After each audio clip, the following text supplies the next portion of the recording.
Bueno, buenas tardes a todos. Sabéis que hoy tenemos clase de medicina del trabajo, ¿verdad? Y vigilancia de la salud. Entonces, antes de comenzar con el temario, me gustaría recordaros que lo dije en la clase anterior de medicina, que iba a haber un cambio en la asignatura de una de las clases, que era la del día 19 de enero, que se tenía que ver modificada. Y ya hemos hecho el cambio en Canvas. Os ha tenido que llegar, por corregirme o decidme si os ha llegado, lo tenéis que tener ya en la asignatura, que la clase del 19 de diciembre se cancela y se pone una nueva clase el 9 de enero del 2026. Ya os lo comenté ayer en la clase de agentes químicos, pero ya lo hemos dejado hecho en Canvas y quería recordároslo por si acaso alguno no lo ha visto, se ha despistado o ve las clases a posteriori, pero que ya lo tenéis ahí el cambio hecho, ¿vale? La del 19 de diciembre, repito, se cancela, que tenéis clase de 6 a 8 y se ha pospuesto para el 9 de enero en el mismo horario, ¿vale? De 6 a 8 después de Reyes, ¿vale? Me decís que sí, ya os ha llegado. Perfecto, pues genial. Esto en primer lugar, que quería recuperar e informaros de este cambio, aunque ya lo habíamos hablado, pero bueno. Pues nada, dicho esto, si os parece, comenzamos ya con la clase de hoy y nos vamos a hacer un repaso de lo que habíamos visto en las sesiones anteriores. En la sesión anterior habíamos empezado ya a explicar, si recordáis, el tema uno. Empezamos hablando sobre la medicina del trabajo y la vigilancia de la salud y en la primera parte de este tema uno, lo que vimos fue lo relacionado con la medicina del trabajo. Recordar que vimos la definición de medicina del trabajo, vimos la diferencia entre medicina del trabajo y vigilancia de la salud, vimos esa figura del médico del trabajo, las 5 áreas de competencia del médico, vimos el área preventiva, el área asistencial, el área pericial, la gestora, esa parte docente investigadora y todo el campo de acción de la medicina. En la segunda parte del tema uno, en la segunda parte del tema uno nos centramos en estudiar todo lo relacionado con las patologías de origen laboral. Si recordáis, vimos los diferentes daños que había derivados del trabajo, vimos la diferencia entre accidente de trabajo, enfermedad profesional y otras patologías que también eran derivadas del trabajo, como la fatiga, si recordáis, y también cuál era la actuación que tenía que hacer el personal sanitario pues relacionado con estos daños derivados del trabajo. En la tercera parte del tema uno, que fue aquí ya donde nos quedamos en la última parte de este tercer tema, vimos en primer lugar ese concepto de vigilancia de la salud, la definición. Vimos la diferencia ahí ya pudimos entender la diferencia entre medicina del trabajo y vigilancia de la salud. Recordáis que medicina del trabajo era la especialidad que tienen los médicos del trabajo, o sea, esa especialidad médica, y la vigilancia de la salud es la especialidad preventiva, ¿vale? Vimos los diferentes objetivos que tiene la vigilancia de la salud, los objetivos a nivel individual, con trabajador a trabajador, cuáles son esos objetivos que tiene la vigilancia de la salud y también qué objetivos hay a nivel colectivo, de todo el colectivo de la organización, qué objetivos tiene la vigilancia de la salud. Vimos también las características esenciales de la vigilancia de la salud, es decir, cuáles eran esas características mínimas esenciales que tiene la vigilancia de la salud. Y nos quedamos en esta parte de los protocolos médicos específicos, que también estuvimos viéndolos, ¿verdad? Y nos faltaba el área del control biológico de la salud de los trabajadores. Entonces, sobre el control biológico, que no hemos hablado nada sobre ellos, deciros que lo que tenemos que ver del control biológico es simplemente esa definición de control biológico y cómo se hacen estos controles biológicos o qué parámetros se entienden en cuenta, ¿vale? ¿Qué es el control biológico? Pues existe una definición que nos dice que el control biológico básicamente es la determinación y evaluación de los agentes o de sus metabolitos presentes en tejidos, secreciones, excretas, aire expirado o cualquier combinación de los mismos, que el objeto es evaluar una exposición a un riesgo para la salud comparándolo con una referencia adecuada. Un control biológico, por ejemplo, es una analítica de sangre, ¿vale? Eso es un control biológico, que lo que hacemos en este caso es ver un determinado agente o metabolito que está presente, en este caso, pues en la sangre, y compararlo con una referencia adecuada, es decir, con un valor de referencia que tendría que ser el adecuado. Si nos ponemos a imaginar cuando hacemos una analítica de sangre, a nosotros nos miden un agente o un metabolito, por ejemplo, el colesterol, ¿vale? Y luego, ¿qué se hace? Comparar con una referencia adecuada. Nos dan un rango en el que ese valor de colesterol tiene que entrar. Si está por abajo o por arriba, pues habría una desviación, ¿vale? Pues al final esto es un control biológico. Lo que se hace es ese control de agentes o metabolitos. ¿Qué pasa? Que esto puede estar asociado a la salud, ya no solo en cuanto si estamos midiendo colesterol o azúcar o lo que sea, sino que aquí también se pueden medir pues algún tipo de metabolito o agente químico que queramos medir o biológico debido a la presencia de ese agente químico o de ese agente biológico en nuestro entorno laboral, ¿vale? Y sería un control biológico para algo concreto. Dentro del control biológico, lo que tenéis que conocer son los elementos que tienen estos controles biológicos, que lo acabamos de resumir un poco, ¿vale? Que es, en primer lugar, existe ese indicador, que básicamente es el propio agente químico o metabolito que se mide, ¿vale? Y que se valora para luego llevar a cabo ese control biológico, pues si lo que vamos a medir es el azúcar en sangre, ese sería nuestro indicador, es decir, vamos a medir azúcar en sangre. La muestra biológica es otra de las partes de otro de los elementos de un control biológico, es esa muestra que se toma del trabajador para realizar el control. Puede ser de sangre, puede ser de orina, puede ser una excreción, ¿vale? Cualquier tipo de muestra con la que vamos a hacer ese control biológico. Y luego, otro de los elementos de este control biológico es la referencia adecuada, es decir, un valor de referencia con el que se comparan los resultados obtenidos en la muestra para poder hacer esa valoración, ¿vale? Normalmente existe un rango de referencia, un valor de referencia con el que vamos a poder comparar ese indicador, ¿vale? Para conocer si ese parámetro ha dado correctamente o no cuando estamos haciendo un control biológico. Hemos entendido lo que es un control biológico. Yo creo que al hacer referencia a la analítica de sangre, yo creo que se entiende más. Y importante estos tres parámetros, ¿vale? Estos tres elementos. Indicador es lo que queremos medir, el agente químico, el metabolito que se mide. La muestra biológica es la muestra que se toma del trabajador, que puede ser de sangre, una excreción, una secreción de orina, ¿vale? Y la referencia es ese valor de referencia. Las referencias, Juan, pueden cambiar en función de no solo de la edad, sino también de las condiciones, incluso con el género a veces, depende de los elementos, ¿vale? Entonces, pero eso, las referencias ya nos las da, esto ya es digamos, trabajo de los médicos más, que son los que aportan esos valores de referencia con los que hay que comparar, ¿vale? Vale, pues una vez dicho esto, vamos con la siguiente parte, en la cuarta parte, porque aún seguimos en el tema uno de medicina del trabajo y vigilancia de la salud. Y vamos a hablar sobre la promoción de la salud en la empresa, ¿vale?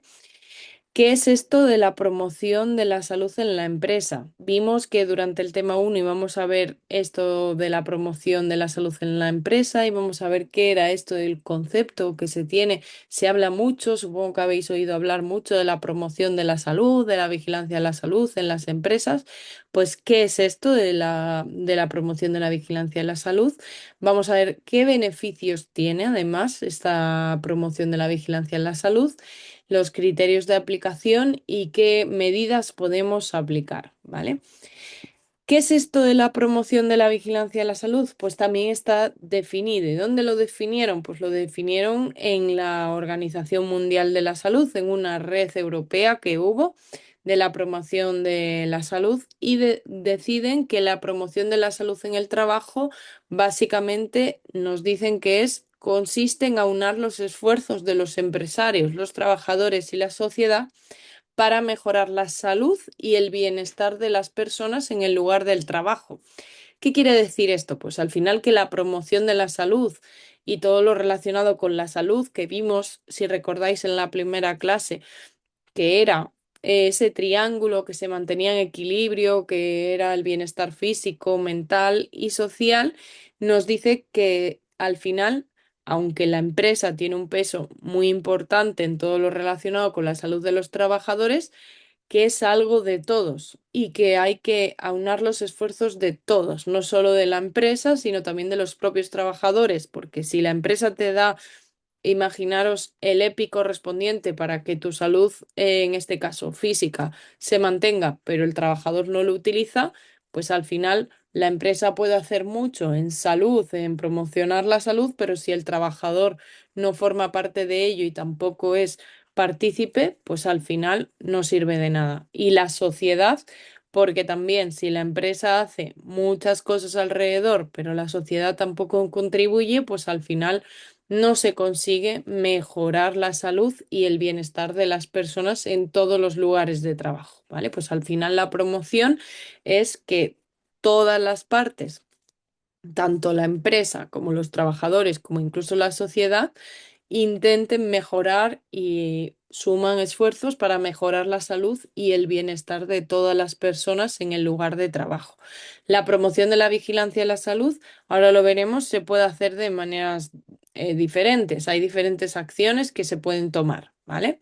Nosotros aquí vamos a ver sobre todo aquello que puede aportar la empresa, porque vosotros como técnicos de prevención de riesgos laborales vais a estar en esa parte más de empresario, de cómo vosotros vais a poder aportar ideas o soluciones para promocionar la vigilancia de la salud para que sea atractivo, ¿vale? Para que también los trabajadores vean los beneficios que tiene pues todo lo relacionado con la salud y que todas las cosas pueden sumar, ¿vale?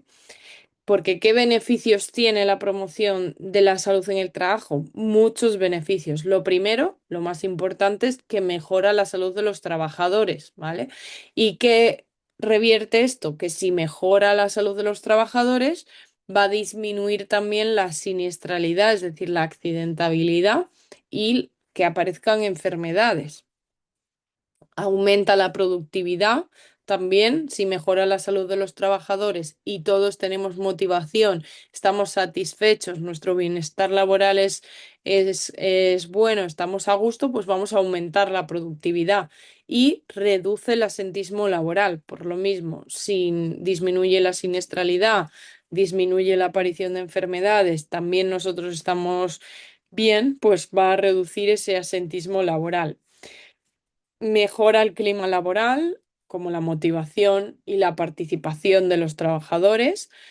Aumenta la retención de talentos. Si una persona está a gusto y el bienestar es bueno dentro de su organización, pues es más fácil que se quede dentro de esta organización y por lo tanto disminuye también esa rotación de personal que hay en muchas empresas. Mejora, por supuesto, la imagen corporativa, tanto para los trabajadores como para las empresas y la comunidad. Reduce los costes sociales sanitarios, de seguridad y social y de seguros. mejora la calidad de vida de todos los ciudadanos en general y mejora también el medio ambiente porque veremos que entre las medidas que salen existen medidas que son para contribuir a reducir la contaminación, mejora de movilidad, que todo al final suma para conseguir ese bienestar del trabajador mental, físico y social, ¿vale? Por lo tanto, como veis, el promocionar la salud dentro del entorno de trabajo va a traer muchísimos beneficios tanto a los empresarios como a la sociedad como a los trabajadores, ¿vale? Los criterios para aplicar las políticas de promoción de la salud en el trabajo, lo primero es que tenemos que asegurarnos que de primeras cumplimos con toda la normativa en materia de prevención, ¿vale? O sea, primero tenemos que asegurarnos que nuestro trabajo es seguro y saludable, ¿vale? Cuando ya conseguimos tener un trabajo que cumple con todos los estándares de legislación, de normativa, que sabemos que esto en nuestro lugar es seguro y saludable, es cuando deberíamos aplicar políticas de promoción de la salud en el trabajo. Muchas veces yo que trato con diversas empresas, etcétera, nos encontramos que las empresas priman más hacer políticas de salud en el trabajo, que ahora veremos, como puede ser una iniciativa de hacer de que los trabajadores vayan al gimnasio y darles una tarjeta para ir al gimnasio, pero luego cuando vas a revisar la documentación en materia de prevención, pues no tenían la evaluación de riesgos del puesto, ¿vale? Pues no se nos tiene que olvidar, o sea, antes de llevar acciones de promoción de la salud en el trabajo, que son maravillosas y que van a enfatizar todo lo que vimos anteriormente, primero deberíamos de contar, ese es el primer paso para cualquier empresa, con un lugar de trabajo seguro y saludable. A partir de ahí es cuando ya podemos hacer políticas de promoción en salud. ¿Por qué? Porque la promoción de la salud no es un cumplimiento legal, sino que son acciones voluntarias que las realizan las diferentes partes, como trabajadores o empresarios, y que además pues, requiere ese compromiso de la empresa, esa implicación, y al final además son ese tipo de acciones son voluntarias. Normalmente cuando las hace la empresa y hace cualquier actividad de promoción de la salud en el trabajo, pues son para que participen los trabajadores, pero de manera de voluntaria. Lo que se hace desde la empresa es intentar animarles o motivarles a que formen parte de todas estas acciones, ¿vale? Y una parte fundamental también para aplicar políticas de salud en el trabajo es que solo las políticas de salud en el trabajo tienen éxito si están integradas en todos los procesos, que al final no lo veamos como algo estanco de, bueno, esto lo hace prevención o esto lo hace salud y bienestar de nuestra empresa, pero yo que estoy en otra área, me da igual lo que hagan, ¿vale? No, tienen que estar implicados toda la capilaridad, digamos, de toda la organización para que realmente digamos, políticas puedan tener algún tipo de éxito, ¿vale?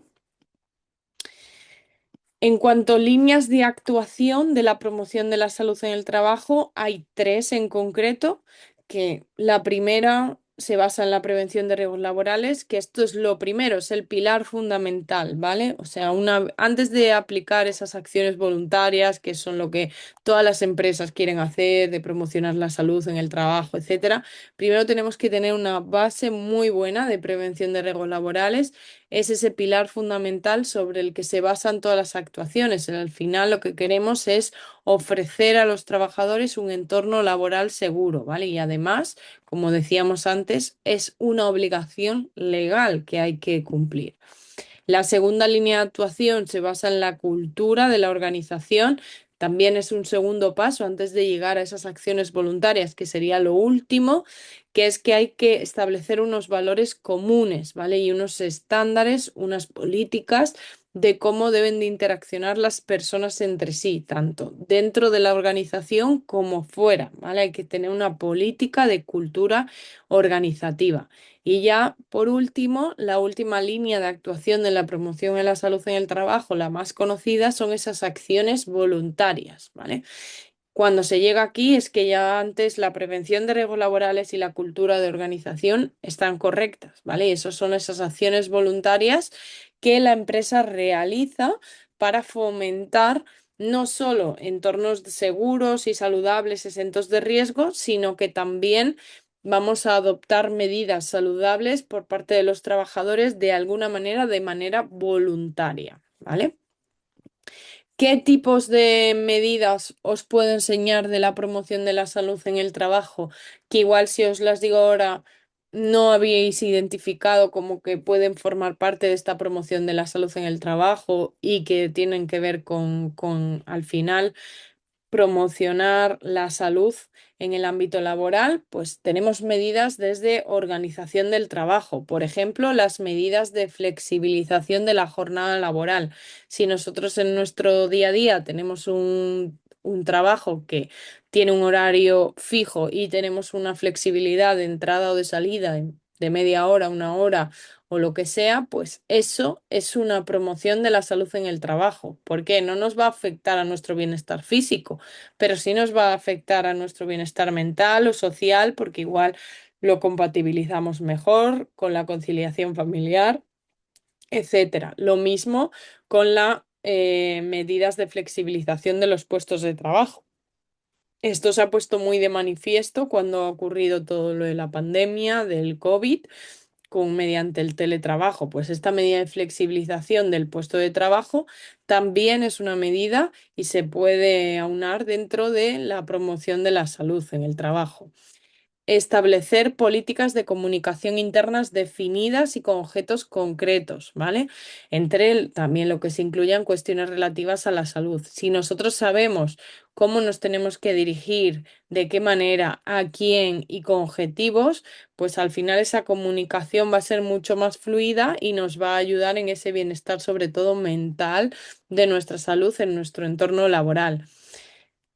Medidas sobre el entorno de trabajo, pues fomentar todo lo relacionado con la participación de los empleados en los diferentes procesos de mejora.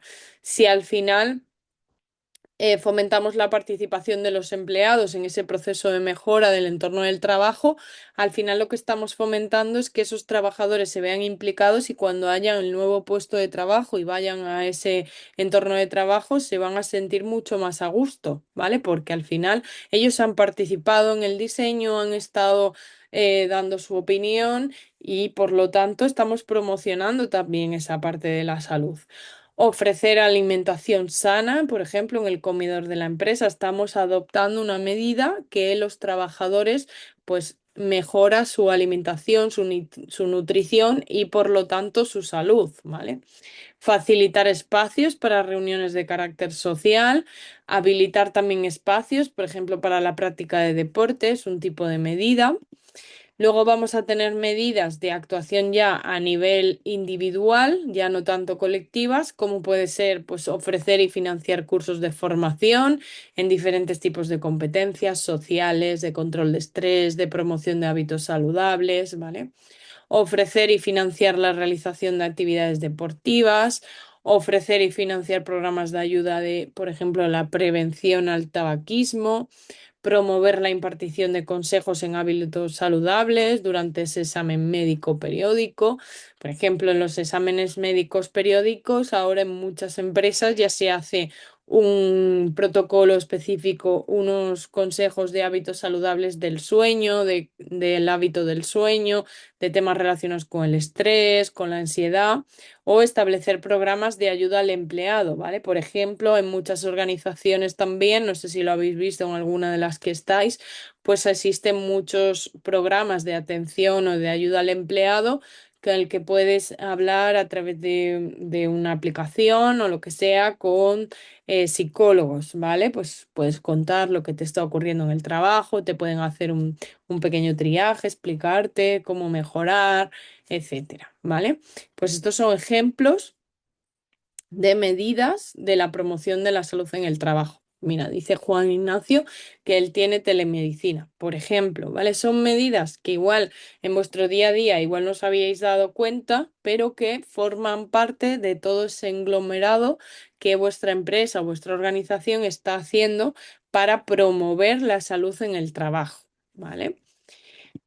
Y estos son algunos de los ejemplos. Deciros que en España existe una red de empresas saludables, ¿vale? Que bueno, fomentó el Instituto Nacional de Seguridad y Higiene en el Trabajo. Es un proyecto que se llama Red de Empresas Saludables y que se puede dar de alta a cualquier empresa, organización para adherirse. Y luego también deciros que aparte de esto existe normativa, como puede ser algunas normas ISO, igual que existe la 45001 que es sobre el sistema de gestión, pues existe una norma también que nos habla sobre para poder certificarse en temas de la promoción de la salud en el trabajo, ¿vale? Por si alguna empresa se quiere certificar, pues existe certificación también de normas ISO. Y aparte de todo esto, como si queremos hacer una evaluación, digamos, de cómo nuestra empresa está en la promoción de la salud en el trabajo, existe una nota técnica también de prevención, que es la 639 en la que se nos habla sobre la promoción de la salud en el trabajo y nos ponen una metodología para llevar la evaluación de esta promoción de la salud en el trabajo y hay un cuestionario, ¿vale? Para la evaluación de la calidad de esa promoción de la salud dentro de nuestro trabajo, ¿vale? Esta NTP la veremos, no sé si hoy nos dará tiempo, sino el próximo día, ya que tenemos un caso práctico sobre esta nota técnica de prevención y veremos, pues lo que os digo, cómo se lleva a cabo la evaluación a través de esta nota técnica y haremos un ejemplo de una empresa en la que ya nos dan unos valores de un año, nos dan los valores del año siguiente y los tenemos que calcular y en función de eso hacemos una valoración de los resultados, ¿vale? Pero deciros eso, que sepáis que si en algún momento queréis hacer la valoración o la evaluación de vuestra promoción de la salud en el trabajo, tenéis esta guía técnica, que es un cuestionario muy sencillo, y con esto podéis de alguna manera evaluar cómo está vuestra promoción de la salud en el trabajo, ¿vale? Pues dicho esto, os voy a dejar ahora un vídeo para que veáis esta última parte que hemos visto y continuamos, ¿vale? Yo creo que ahora ya funcionará. A ver.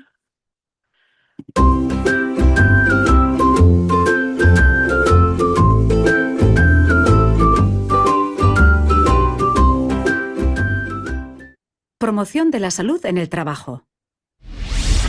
Kaixo Segur, me gusta mucho tu camiseta y me alegra ver que le das importancia a tu salud. La salud está directamente relacionada con los determinantes sociales de cada persona. La educación que ha recibido, la vivienda, su estilo de vida y, por supuesto, las condiciones de trabajo en las que se desenvuelve a diario. ¿Has pensado alguna vez cómo puedes participar activamente en las iniciativas que ofrece tu empresa para fomentar hábitos de vida saludable? ¿Cómo promover la salud en el trabajo? La dirección de la empresa está muy interesada en desarrollar proyectos que faciliten a la plantilla mejorar su salud y sabe que sin el apoyo y la colaboración de las personas trabajadoras, este objetivo no es posible. La primera condición para implantar planes de promoción de la salud en el trabajo es el compromiso personal y en recursos de la dirección. También es esencial crear un grupo de trabajo con personas expertas en diferentes áreas que puedan idear y proponer estrategias a la dirección. Es importante, antes de desarrollar cualquier idea, reflexionar y actuar sobre aquellas condiciones de trabajo actuales que se puedan mejorar para que no perjudiquen la salud de las personas trabajadoras. ¿Cómo elaborar una estrategia de promoción de la salud en el trabajo? Diagnóstico y planificación. Partiendo de los datos obtenidos a través de diferentes análisis y evaluaciones de riesgos, se logra llegar a un diagnóstico de necesidades y expectativas. La planificación será el siguiente paso en una estrategia que priorice las acciones de mayor interés para la plantilla y que incluya un objetivo de incremento en el número de personas activas gracias a esa actividad. Siempre es interesante hablar con empresas del entorno para conocer qué actividades han realizado en el ámbito de la promoción de la salud y aplicar las que puedan ser adaptadas dentro de nuestro proyecto. Ejecución. Entre otras actividades, se puede intentar flexibilizar los horarios para favorecer la conciliación de la vida laboral y familiar, incluir menús sanos y espacios donde poder realizar una dieta saludable o facilitar el acceso andando o en bici al trabajo.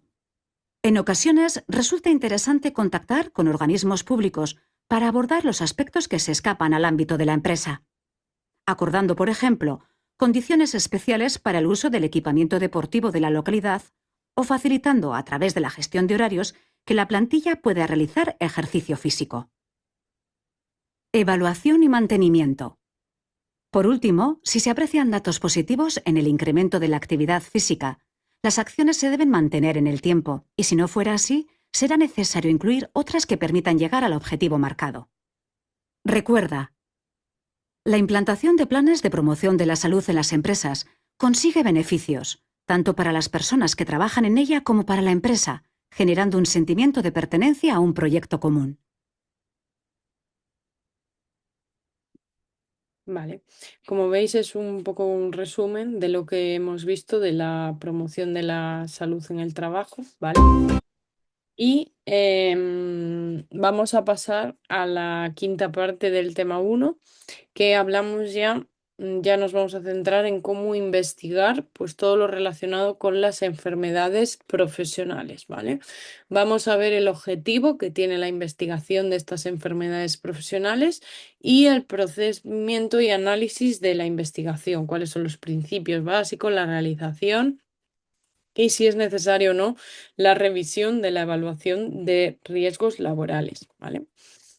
Al final, la investigación de enfermedades profesionales tiene objetivo último, ¿cuál? Pues intentar que no vuelva a ocurrir este tipo de enfermedad profesional, ¿vale? Que no vuelva a, a aparecer este tipo de enfermedad o nuevos casos. Por lo tanto, el objetivo que tiene de prevenir esa aparición es intentar poner medidas preventivas para, como hemos dicho, eliminar, prevenir o controlar los factores de riesgo que han dado lugar a esa enfermedad profesional para prevenir que vuelvan a aparecer nuevos casos, ¿vale? Por lo tanto, el objetivo fundamental del análisis e investigación de estas enfermedades profesionales es determinar esos factores de riesgo para así poner el origen de esa enfermedad profesional, proponer medidas y que no vuelvan o intentar prevenir que no aparezcan nuevos casos, ¿vale? Ese es el objetivo al final de la investigación de las enfermedades profesionales. ¿Y cómo se debe llevar a cabo? ¿Qué principios hay que tener a la hora de... perdonad que han puesto un comentario, voy a leerlo. Solo para confirmar, la enfermedad profesional tiene que ser provocada por la exposición a una sustancia o elemento de actividad tipificada en las tablas de la Seguridad Social, donde también se tipifica la enfermedad, ¿verdad? Viene en el Real Decreto. Las enfermedades profesionales, lo vimos el otro día, vienen en un Real Decreto, tiene un anexo, el anexo uno, donde ahí vienen el tipo de enfermedad y la tipificación también de la actividad específica, ¿vale? Porque no podemos, hablábamos el otro día que, por ejemplo, nos puede venir un trabajador con algo de movimientos repetitivos y resulta que es derivado del deporte que realiza fuera de la oficina. Pues una oficina en principio no tienes por qué tener una enfermedad profesional de movimientos repetitivos, ¿vale? Por lo tanto, las enfermedades profesionales sí que están tipificadas en cuanto a las actividades realizadas porque están reconocidos los riesgos, ¿vale? En el caso de que no sea así, sea un riesgo que no estuviese reconocido en esa actividad profesional, pues tendría que ir a un tribunal médico, justificarse y ya la mutua, que es la que al final lo eleva o no lo eleva, decide en primer lugar si lo va a considerar o no, es la que cataloga como enfermedad profesional o no, ¿vale? Vamos a continuar. Hablábamos de los principios básicos a la hora de llevar a cabo esa investigación de enfermedades profesionales. Por lo tanto, lo primero es que debe de realizarse esa investigación, pues como os podéis imaginar, tan pronto como sea posible, ¿vale? Una vez hemos detectado que existe una enfermedad profesional o que hay algún tipo de enfermedad, pues hay que realizar la investigación para determinar, pues, si realmente es esta enfermedad profesional, si no. Esta investigación además debe de ser objetiva y con carácter preventivo. Nunca buscamos, esto es importante también, culpables ni por qué ha ocurrido, sino que lo que se intenta siempre con la investigación, lo veíamos antes, cuál era su objetivo, al final es determinar esos factores de riesgo para poner medidas preventivas para prevenir futuros casos, ¿vale? Y esto es algo que os tiene que quedar a vosotros como técnicos de prevención, tanto para las enfermedades como para los accidentes de trabajo, que no buscamos culpables. Lo que buscamos son las causas para proponer medidas y prevenir que no vuelva a ocurrir. Y esto es algo que os tiene que calar a vosotros como técnicos de prevención y que debéis de hacérselo saber también a los trabajadores, ¿vale? Porque en muchas ocasiones, si como técnico de prevención llamamos a los trabajadores para llevar a cabo esta investigación de accidente de trabajo, esto debería ser lo primero que les digamos a los trabajadores para que les quede bien claro que en ningún caso se están buscando culpables ni nada por el estilo, sino intentar buscar los factores de riesgo, los riesgos, el por qué ha sucedido, las causas y proponer medidas para que no vuelva a ocurrir, ¿vale? Para prevenir que no vuelva a ocurrir.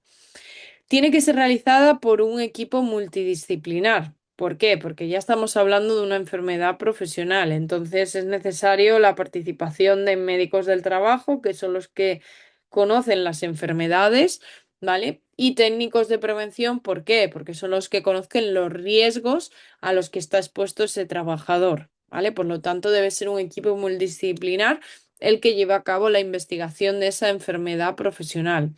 Aparte, la investigación debe ser dirigida y coordinada por un médico de trabajo, ¿vale? Porque parte de la información tiene carácter médico de esa enfermedad y por lo tanto tiene que tratarse de manera confidencial, ¿vale?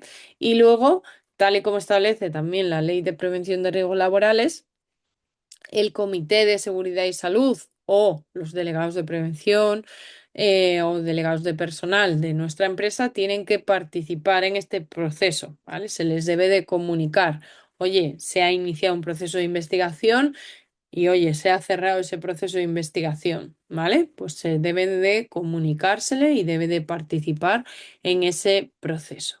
¿Cómo se lleva a cabo la investigación? Pues en el inicio básicamente es recabar pues mucha información. Para realizar esa investigación, lo primero que tenemos que hacer es recabar información de esa enfermedad profesional.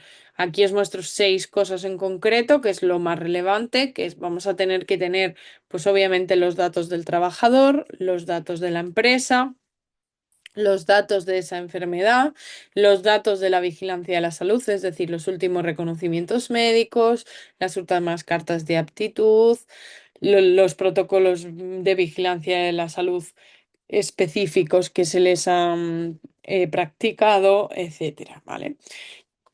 Los datos del puesto de trabajo, ¿vale? Aquí va a venir referido pues todo lo relacionado a ese puesto de trabajo, cuáles son las tareas, los riesgos a los que está expuesto, las diferentes condiciones del puesto de trabajo y los datos también de la exposición, el tiempo que ha estado expuesto a ese contaminante, si es un contaminante en concreto, el horario que está expuesto, cómo se realiza esa exposición, todo lo relacionado con la exposición a la gente que está influyendo en esa en esa posible enfermedad profesional, ¿vale? Con todo esto se analiza, ¿vale? Para determinar si realmente existe esa relación causa-efecto entre los factores de riesgos presentes en la actividad realizada y el desarrollo de la enfermedad, ¿vale? Una vez hemos hecho esta primera inicio y ya hemos determinado esas causas-efecto, vamos a la segunda parte, que sería el análisis de las causas. Entonces aquí tenemos que realizarse ese análisis de causas, de esa codificación que hablabais anteriormente, y aquí ya se hace en base a ese anexo 1 y a ese Real Decreto 1299 para hacerlo de manera sistemática, ¿vale? Y en base a esto, según el grupo al que pertenezca la enfermedad profesional, realiza considerando una serie de aspectos, ¿vale?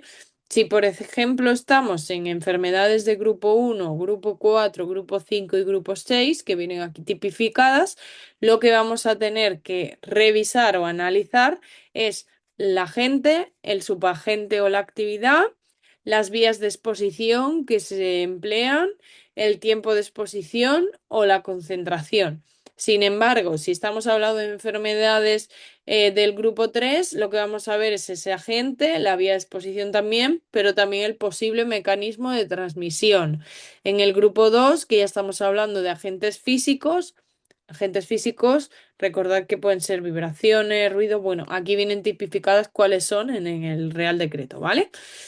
Pues tenemos que saber ese agente o esa actividad, el tiempo de exposición y aquí igual no necesitamos el mecanismo de transmisión porque es un agente físico, pero sí necesitamos los niveles de exposición a ese agente físico y aquí vamos a necesitar los datos de esa evaluación específica, ¿vale? Por ejemplo, si hacemos una evaluación específica de ruido y hemos tenido una enfermedad profesional relacionada con el ruido, pues esa es la evaluación de esos datos de evaluación específica, ¿vale?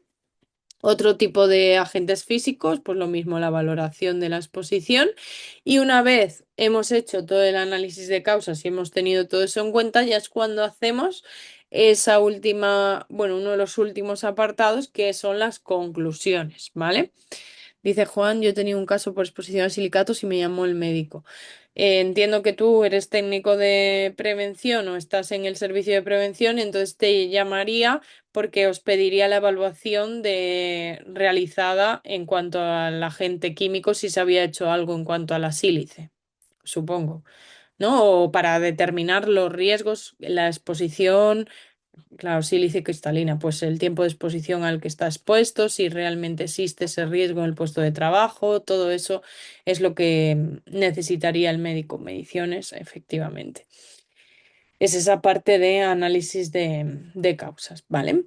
Y la última apartado ya es la parte de la conclusión de esta investigación, que es como resultado de ese análisis de las causas, una vez vista toda la documentación, realizada ese análisis de causas, se lleva a cabo unas conclusiones respecto pues al origen de el por qué se ha causado esa enfermedad profesional y en base a estas conclusiones hay que hacer esas medidas que hemos dicho, preventivas y de protección para que aparezcan nuevos casos, ¿vale? Además de tener en cuenta los resultados de la investigación, tenemos que tener en cuenta siempre todo lo que viene en la Ley de Prevención de Riesgos Laborales, que nos habla sobre los principios de acción preventiva, que hay que tomar medidas preventivas. ¿Y se quedaría aquí la investigación? No, no se queda aquí. ¿Por qué no se queda aquí? Porque una vez se haya concluido, una vez hemos puesto medidas preventivas, vamos a tener que revisar siempre la evaluación de riesgos laborales. Revisar no quiere decir que la modifiquemos, en muchos casos la vamos a analizar, ¿vale? Y cuando la vayamos a analizar, en muchos casos, los riesgos y las medidas que hemos propuesto para esta enfermedad profesional ya lo teníamos recogido en la evaluación de riesgos laborales. Si lo teníamos recogido en la evaluación de riesgos laborales, simplemente tenemos que analizarla y revisarla, ¿vale? Y ya está. Si no estuvieran las medidas preventivas que hemos puesto en las conclusiones de nuestro puesto de trabajo en cuanto a la enfermedad profesional en función del riesgo, tendríamos que revisar y rehacer esa evaluación de riesgos para incluir ese nuevo riesgo detectado en el puesto o esas nuevas medidas preventivas propuestas para que prevenir que aparezcan esas enfermedades provisionales, ¿vale? Tenemos al final, es parte de esa planificación de los empresarios, que si no estaba recogida en la evaluación de riesgos, es necesario. Comentan que podría verificar la planificación. Sí, eso es lo que estaba comentando, que puede variar tanto los riesgos como las medidas preventivas que teníamos expuestas. Podíamos haber tenido el riesgo, imagínate tu caso que hablábamos de la sílice cristalina. Igual el riesgo estaba recogido en el puesto, pero una vez se ha hecho la conclusión o se ha hecho la investigación de la enfermedad profesional, igual se han añadido las medidas preventivas, ¿vale? Pues por lo tanto hay que incluirlas en esa planificación, en ese apartado de planificación de la evaluación de riesgos del puesto, ¿vale? Entonces es importante que que vayamos más allá de eso, ¿vale? Es decir, no nos podemos quedar en la conclusión y ya está. Y nos pasa con las enfermedades profesionales y nos pasa con los accidentes de trabajo, ¿vale? Que esto sí que va a ser más vuestro día a día. Cuando hacemos una investigación de un accidente de trabajo, yo creo que habéis tenido alguna clase ya sobre accidentes de trabajo, pero que cuando hacemos una investigación de un accidente de trabajo no nos quedamos en se finaliza la investigación, sabemos por qué es y ya está. No, sabemos por qué es y ahora tenemos que revisar si ese trabajador en su puesto de trabajo, es decir, si ese puesto de trabajo en esa evaluación estaba recogido el riesgo de por qué ha tenido ese accidente. Imaginaos una caída en la vía pública. Pues teníamos que haber tenido el riesgo de caídas al mismo nivel o al distinto nivel en nuestra evaluación del puesto de trabajo. Si no la teníamos recogida, vamos a tener que incluirla. O igual no teníamos medidas de formación e información y ahora sale que hay que hacer un recordatorio a los trabajadores porque se ve que se caen muchísimo, ¿vale? Pues vamos a tener que revisar esa evaluación de riesgos e incluir una medida de información o formación sobre los riesgos de caídas al mismo nivel o distinto nivel, ¿vale? Por eso es importante que tanto para enfermedades profesionales como para accidentes de trabajo, una vez concluido, siempre bajemos hasta la evaluación de riesgos del puesto y revisemos bien que tanto los riesgos o los factores de riesgo que han determinado ese accidente o enfermedad profesional están recogidos en nuestra evaluación de riesgo, al igual que las medidas preventivas propuestas, ¿vale? Tienen que estar recogidas en la evaluación y planificarlas. ¿Todo correcto hasta aquí? Sí. Nos vamos a la última parte del tema uno, entonces, que es la epidemiología laboral. Sí, ¿no? Vale. Pues la última parte de este tema uno vamos a hablar sobre la epidemiología laboral, que el nombre es complicado, ¿vale? Pero ya veréis que el concepto de lo que se realiza no tanto. Tiene tres niveles de aplicación, la epidemiología laboral, que vamos a hablar sobre vigilancia, hipótesis y evaluación. Vamos a hablar sobre qué son esos estudios epidemiológicos, que sabéis que es vuestro caso práctico de la asignatura, es un estudio epidemiológico que os ha dejado un artículo científico sobre, recordad, el estrés dentro de los hospitales. Además, ahora justo estos días cuadra muy bien con la huelga que existe sanitaria. Así que lo tenéis ahí, ese estudio epidemiológico, y lo que tenéis que hacer es revisar todo el estudio, ¿vale? ¿Qué es la epidemiología? Pues la epidemiología fue definida por la Organización Internacional del Trabajo como el estudio de los efectos de las exposiciones en el lugar del trabajo sobre la frecuencia y la distribución de enfermedades y lesiones en toda la población, ¿vale? Es decir, ¿qué efectos tiene diferentes exposiciones en el lugar del trabajo con la distribución o la frecuencia de enfermedades que se generan, ¿vale? Por lo tanto, hay una relación, podéis ver, muy estrecha entre epidemiología e higiene industrial. ¿Por qué? Porque ambas se basan en una consideración de exposición a factores de riesgo diferentes, ¿vale? Higiene industrial suele estar relacionado pues solo a agentes químicos, agentes biológicos o agentes físicos, pero al final ambas se basan en revisar esa exposición, cómo afecta a esos factores de riesgo para el desarrollo de enfermedades o lesiones en en la población, ¿vale? El objetivo que tiene la epidemiología laboral, pues prevenir que aparezcan enfermedades. La epidemiología está antes de que aparezca una enfermedad, ¿vale? Es un estudio que se realiza entre la exposición a esos factores de riesgo en el ámbito laboral y el desarrollo de enfermedades, ¿vale? Hace un estudio previo, por eso estamos hablando de artículos científicos y que normalmente son investigaciones que se llevan a cabo en las que se basa en relacionar, oye, cuando se está expuesto a este factor de riesgo, ¿qué porcentaje hay de desarrollar este tipo de enfermedad? ¿O cuánta gente hay con este tipo de enfermedad? ¿Vale? Y otro objetivo que es un poco menos importante, no, o sea, no es menos importante que el fundamental, pero sí que se queda como en un segundo plano, es que también la epidemiología lo que hace es sentar las bases de políticas de acción sanitarias dirigidas a la población general. ¿Qué dice esto? Pues al final que cuando están haciendo estas investigaciones, estos estudios y revisan esa relación entre factores de riesgo en el ámbito laboral y el desarrollo de enfermedades, al final en muchas cuestiones, pues sienta también las bases de acción sanitaria, pues dirigidas a la población en general, ¿vale? Como puede ser pues todo el tema del COVID, con otras patologías que se han ido dando, ¿vale? Pues al final cuando hacen estudio, pues se hace al final para la población en general, aunque luego en cada ámbito laboral se apliquen diferentes cosas. Existen diferentes niveles también de aplicación de esta epidemiología laboral, ¿vale? Existen niveles de vigilancia, de hipótesis y de evaluación.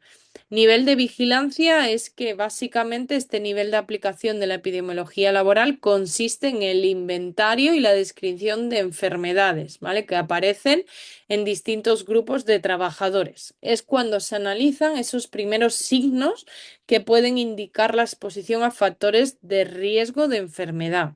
Básicamente, en el nivel de aplicación de epidemiología laboral de vigilancia, pues es eso. Vamos a inventariar todas las enfermedades que existen, describir esas enfermedades en función de los grupos de trabajadores, analizando sus primeros signos, ¿vale? Hipótesis, pues básicamente es establecer una hipótesis, no es lo mismo que en el primer curso, en el primer nivel, que nos habla de vigilancia, o sea, vamos a revisar los primeros signos en estas enfermedades, síntomas, etcétera. No, en el caso de la hipótesis es que establecemos una hipótesis y se estudia, ¿vale? Referente a una relación entre una exposición a un determinado factor de riesgo y el desarrollo de una patología, ¿vale? Y por último, el tercer nivel de aplicación que tiene la epidemiología laboral es ya la evaluación. Es decir, una vez se ha desarrollado algún tipo de enfermedad o se ha hecho un estudio epidemiológico y se han tomado medidas y se han propuesto medidas, pues lo que se hace es valorar si las medidas que se han adoptado reduce la exposición o no, ¿vale? Se sigue reduciendo la patología o no se ha reducido la patología de la población que estamos estudiando, ¿vale? ¿Cómo se lleva a cabo esta investigación epidemiológica? Pues a través de esos estudios epidemiológicos, que al final se basa en determinar pues, esa relación entre las diferentes variables de exposición y efecto. Puede ser de cara a que estamos planteando una hipótesis, puede ser cuando ya hay una medida, ver cómo está. Si está actuando correctamente o no, o bien cuando estamos en la parte de vigilancia, que es cómo se está desarrollando en los diferentes síntomas la enfermedad, ¿vale? Existen diferentes métodos para llevar a cabo estos estudios epidemiológicos, ¿vale? Pero los más normales o los más usuales son el estudio de cohortes y el estudio de casos y controles, ¿vale? ¿Cuál es la diferencia entre ellos? En el estudio de cohortes, todos los individuos están expuestos al mismo factor de riesgo estudiado. Imaginaos que estamos estudiando el estar en contacto pues, con la sílice cristalina que comentaba antes Juan Ignacio, ¿vale? Pues es todos los trabajadores que vamos a estudiar o toda la población con la que se va a hacer este estudio están expuestos a la sílice cristalina. Hemos definido cuál es nuestro grupo de estudio. Pues ahora lo que se hace es llevar un seguimiento de cómo va afectando esa exposición de la sílice cristalina, si se desarrolla la enfermedad, cómo se desarrolla, si hay algún tipo de mortalidad, etcétera, ¿vale? Un ejemplo perfecto sería la dermatosis por contacto. Por ejemplo, si queremos revisar ese tipo de enfermedad, pues sería hacer un seguimiento de cómo la dermatosis por el contacto con el cemento, pues tiene efecto en ese grupo de gente que todos están expuestos a el cemento, por ejemplo, ¿vale? Otro tipo de estudios son los que se denominan estudios de casos y controles. ¿Cómo se hace esto? Pues en estos casos se analizan todos los casos en los que se ha producido una determinada enfermedad que se quiere estudiar. Pues, por ejemplo, todos los casos que han tenido dermatosis por contacto con cemento. Pues se va a estudiar a ese grupo de gente que ya ha tenido esta enfermedad, ¿vale? También puede ser en un determinado momento o en un periodo. Todos los trabajadores que han tenido dermatosis de contacto por cemento en el año 2024, ¿vale? Pues en un determinado momento, en un periodo, puede ser, ¿vale? Y también de esa misma población se obtienen los controles para posteriormente analizar las diferencias en lo que la exposición a factores de riesgo se refiere. Es decir, si queremos estudiar de una población de 2024 que ha tenido dermatosis por contacto con cemento, tenemos que tener a gente que no ha derivado en esa enfermedad que que haya estado también en 2024, ¿vale? Entendemos casos que se ha generado la enfermedad y a personas que son esos controles que no, ¿vale? Esas son la diferencia entre los métodos y estos son los métodos más empleados, ¿vale? El estudio de cortes y el estudio de casos y controles.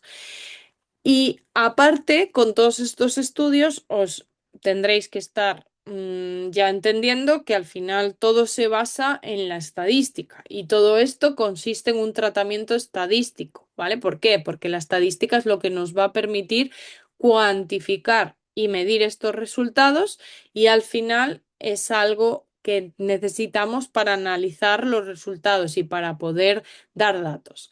De ahí que todos los estudios epidemiológicos, o la mayoría, pues sean artículos científicos de investigaciones que se han llevado a cabo, ¿vale?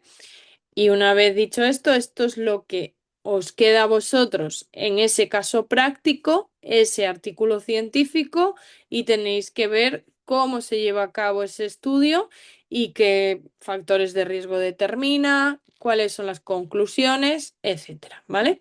A continuación os voy a poner un vídeo que nos habla un poco sobre esto y la epidemiología.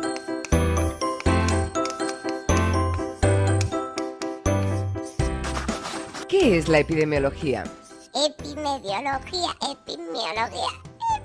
Epidemiología. Aparte de ser una palabra difícil de pronunciar, la epidemiología es una ciencia que estudia la distribución de las enfermedades y problemas de salud en la población y las razones de su aparición.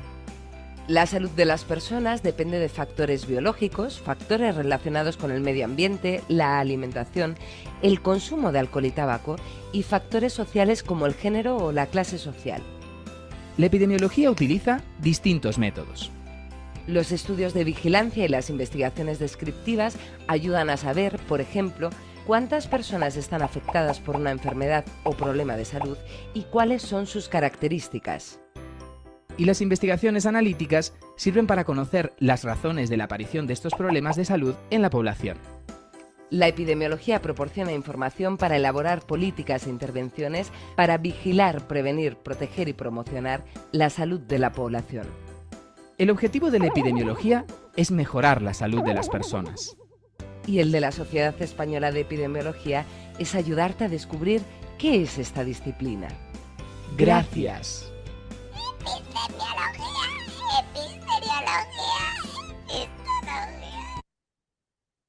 Bueno, entonces, esto es lo que os quería compartir de la epidemiología, ¿vale? Y con esto hemos finalizado el tema 1. No sé si os ha quedado alguna duda del tema 1 o pasamos ya al tema 2. Sobre el tema 1, ¿tenéis alguna duda de algo relacionado con lo que hemos visto hasta el momento, de la clase anterior o lo que sea? Si no, vamos con el tema 2. Hasta ahora todo claro. ¿Sí? Vale.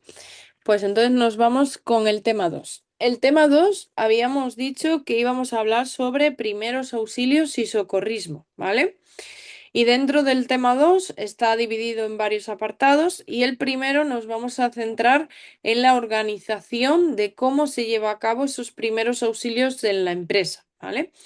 ¿Y quién nos va a marcar cómo es la organización de los primeros auxilios? Pues para ello nos vamos a tener que revisar la Ley de Prevención de Riesgos Laborales, la 3195, porque aquí se marcan las obligaciones que tiene el empresario en materia de primeros auxilios. Vamos a tener que revisar las disposiciones mínimas también del Real Decreto 486/97, donde nos van a venir los requisitos que tienen que tener el material de primeros auxilios en un centro de trabajo. Nos va a venir también el contenido mínimo del botiquín de primeros auxilios y nos van a indicar también qué es un local de trabajo, un local de primeros auxilios, cuándo tenemos que tener estos locales de primeros auxilios y qué material deben de tener estos locales de primeros auxilios, ¿vale? Y existen otras disposiciones, aparte de la Ley de Prevención de Riesgos Laborales y el Real Decreto de Lugares de Trabajo, que nos establecen otro tipo de reglamentación de prevención de riesgos laborales, ¿vale? Que son otro tipo de notas técnicas de prevención de cómo llevar a cabo los primeros auxilios de quemaduras, de diferentes tipos de situaciones, ¿vale? En base a esto, vamos a empezar con la ley, ¿vale? ¿Qué decíamos que venía en la ley? Pues venían las obligaciones que tiene el empresario. ¿Y dónde vienen recogidas? En el artículo 20. No necesito que sepáis en qué artículo vienen recogidas, pero sí qué obligaciones tienen los empresarios en materia de actuación frente a emergencias. Lo primero, la ley establece cómo se debe organizar internamente, ¿vale? Establece la forma en la que debe organizarse internamente y también indica que la obligación del empresario de establecer coordinación con los servicios externos de emergencia, ¿vale? Esto es lo que dice la Ley de Prevención de Riesgos Laborales. ¿Y qué nos dice las obligaciones que nos dice en materia de primeros auxilios? Pues básicamente es que debe analizar todas las posibles situaciones de emergencia médica que pueden presentarse. Y vuelvo a repetir, debe analizar todas las posibles situaciones de emergencia que deben de presentarse. ¿Por qué repito esto? Porque nosotros estamos muy acostumbrados a hablar sobre incendios. Estamos muy acostumbrados seguramente como técnicos de prevención a hacer simulacros, a hacer planes de emergencia y normalmente suelen ser enfocados a incendios, ¿vale? Porque obviamente si estamos en un centro de trabajo, pues un incendio pues puede ser la emergencia más recurrente. Pero en la Ley de Prevención de Riesgos Laborales se establece que el empresario tiene que analizar todas las posibles situaciones de emergencia, con lo cual no incluye solo incendios. ¿Cuáles son las posibles situaciones de emergencia? Pues puede ser una explosión, tiene que ser en función, obviamente, de los riesgos que tengamos, ¿vale? En nuestro lugar de trabajo. Pero puede ser una explosión, puede ser un incendio, puede ser una bomba, puede ser un atraco, pueden ser cosas climáticas, del cambio climático ahora que hay, ¿vale? Como una dana, puede ser una inundación, ¿vale? Entonces, tenemos que analizar todas las posibles situaciones de emergencia que puedan darse en nuestro centro de trabajo, en nuestro lugar de trabajo. Y en función de eso, porque al final todo ello lleva a emergencias médicas, ¿vale? Tenemos que adoptar qué medidas son necesarias en materia de primeros auxilios. Nos establece la ley que tenemos que designar y formar al personal encargado de la actuación. Luego veremos ese personal, ese socorrista que se denomina así al personal encargado de primeros auxilios, pues hay que designarlo y formarlo, ¿vale? El personal, además, nos dice la Ley de Prevención de Riesgos Laborales que debe de ser suficiente en número, ¿vale? Y que debe de contar con los medios también y el material adecuado. En función de los auxilios o los primeros auxilios que tenga que ofrecer, pues tiene que tener los medios y el material adecuado. Tiene otra obligación que es organizar esas relaciones necesarias que veíamos antes con los servicios externos de emergencia y comprobar la eficacia de las medidas adoptadas. ¿Cómo se comprueba la eficacia de estas medidas adoptadas? Realizando simulacros, ¿vale? Y no solo pueden ser simulacros, vuelvo a repetir, de incendios, porque al final las emergencias pueden ser variadas, ¿vale? Por eso tenemos que hacer diferentes tipos de situaciones de emergencia y hacer simulacros para estar preparados y comprobar la eficacia de esas medidas adoptadas. Si en caso de emergencia médica sería suficiente o no, ¿vale? Y ahora vamos a hablar sobre el Real Decreto 486. Veíamos que en la ley nos establecía las obligaciones y en el Real Decreto nos establece las condiciones mínimas, ¿vale? Las disposiciones mínimas. ¿Y dónde va a venir esto? Pues en el artículo 10 del Real Decreto 486 nos establece esas obligaciones, esas disposiciones mínimas y obligaciones empresariales en lo relativo al material y a los lugares de primeros auxilios, ¿vale? Este artículo, además, os va a venir en el anexo 6 del Real Decreto 486/97, donde viene ya todo muy claro y definido sobre el reglamento, el material y el local de primeros auxilios, ¿vale? Pero como base, deciros que ¿a qué debe de ajustarse el material de primeros auxilios? Lo que nos dice el Real Decreto es que el material de primeros auxilios que esté disponible en un centro de trabajo debe ajustarse al número de trabajadores, a los riesgos a los que están expuestos esos trabajadores, a las facilidades de acceso al centro de asistencia sanitaria más próximo y a las atribuciones profesionales también del personal encargado de la prestación de primeros auxilios. No es lo mismo si es un médico el que va a llevar a cabo esa prestación de primeros auxilios que si es los primeros auxilios va a ser un personal no sanitario al que se ha formado, ¿vale? Por lo tanto, hay que tener todo esto en cuenta y debe de ajustarse todo lo relacionado con el material de primeros auxilios a estas cuatro variables, al número de trabajadores, a los riesgos a los que están expuestos los trabajadores, porque no son lo mismo los primeros auxilios que hay que tener, por ejemplo, para una quemadura, que los primeros auxilios que hay que tener para una salpicadura de agentes químicos en los ojos. Pues igual hay que tener, no sé si habéis visto alguna vez, un lavaojos, ¿vale? Pues los material de primeros auxilios que tenemos que tener siempre debe ajustarse a los riesgos a los que están expuestos nuestros trabajadores, también las facilidades de acceso y las atribuciones profesionales del personal encargado, ¿vale? En la prestación de estos primeros auxilios. El contenido mínimo de un botiquín también está establecido en el Real Decreto 486 en el 486/97, ¿vale? Ahí nos establece todos los contenido mínimo que tiene que tener el botiquín. ¿Cuál es este contenido mínimo? Pues deben de ser desinfectantes y antisépticos autorizados, gasas estériles, algodón hidrófilo, venda, esparadrapo y apósitos adhesivos, tijeras y pinzas y guantes desechables. Pero este es el contenido mínimo, pero el contenido del botiquín de trabajo, también lo establece el reglamento de lugares de trabajo, tiene que ajustarse a lo establecido en la evaluación de riesgos laborales, ¿vale? Es decir, que en función de los riesgos a los que estamos expuestos, debe de incluirse este contenido, ¿vale? Importante, ¿sabéis quién tiene que dotarnos de este botiquín? Porque esto es algo que nos encontramos en las empresas, que va el director de la empresa a comprar el material del botiquín. La mutua, muy bien, Juan Ignacio. Siempre que necesitemos material de ese botiquín, es la mutua la encargada de enviarnos el botiquín de primeros auxilios, ¿vale? Es la mutua la encargada. Dice Óscar, y que no esté caducado. Importante, para que no esté caducado, vosotros en los controles periódicos que hagáis, tienen que incluirse dentro de esos controles periódicos mensuales y trimestrales la revisión del botiquín.